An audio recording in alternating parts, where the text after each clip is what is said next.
একবারও খোঁজ নিল না, বাবার জানাজা হলো না, কুকুরে লাশ খাইলো জানলো না। এই জাতি ভুলিস না, কথায় কথায় ঘুরাইয়া ফিরাইয়া হুজুরদের খারাপ ভাবো না।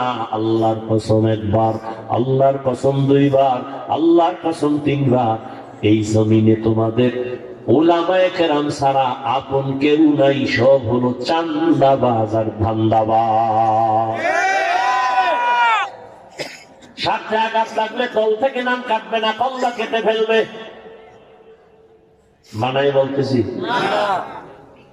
দলের লোক দলের লোকের কল্লা কেটে দেয়, স্বার্থে আঘাত লাগলে নাম কাটে না। কি কাটে? কল্লা কাটে। এনে নবীরা আসে,